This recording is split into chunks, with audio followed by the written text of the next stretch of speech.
Kalau dia ada harapan untuk sembuh, dia perlu menggantikan puasa tersebut pada waktu yang lain. Tapi kalau keadaan dia, doktor kata memang akan berterusan macam ni lah. Jadi dia tak perlu menggantikan puasa tapi bayar fidyah.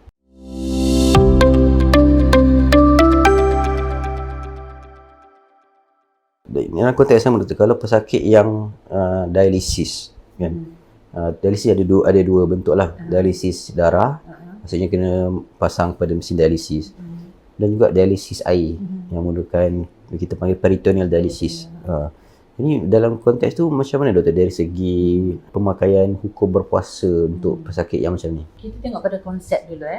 Konsep yang pertama, konsep sakit. Kalau orang tu sakit, dia letih, tak rawat nak puasa, walaupun dia tak pergi dialisis pun, dia dinasihatkan untuk buka puasa. Kan? Sebab memudaratkan diri sendiri atas alasan ibadah sekalipun tidak dibenarkan. Kan? Menjaga nyawa juga merupakan tujuan syariah itu diturunkan. Yang kedua, kalau dia perlu menjalani dialisis, konsep dialisis itu sendiri adalah adakah dia membatalkan puasa. Pandangan ulama berbeza. Apa yang saya nyatakan dalam buku ni adalah kita anggap dia membatalkan puasa, kerana bila dialisis ni konsep dia, kita memasukkan darah dan mengeluarkan darah kan. Darah tu bukan sahaja darah dimasukkan, saya difahamkan masuk juga vitamin kan, masukkan juga nutrien. Jadi proses memasukkan nutrien tersebut yang menyebabkan proses dialisis tu membatalkan puasa. Secara teknikalnya membatalkan puasa. Tambahan pula, kalau orang menjalani dialisis ni biasanya memang dia dalam keadaan yang vulnerable, sakit kan. Jadi eloknya dia makan untuk lebih sihat lah. Yang kedua, yang konsep untuk peritoneal dialisis tu, dia dianggap membatalkan puasa sebab dia masuk air banyak kan dalam badan. Jadi secara teknikalnya memang dia membatalkan puasa. Tapi doktor, bagi pesakit-pesakit yang macam ni kan, dialisis dan dari segi hukum, adakah mereka perlu menggantikan puasa ke, ataupun mungkin apakah pilihan yang ada pada mereka supaya sama-sama boleh, apa tu kita cakap, tak berpuasa tapi dalam perjalanan mengejar berkat yang sama tu. Baik, soalan yang valid sekali.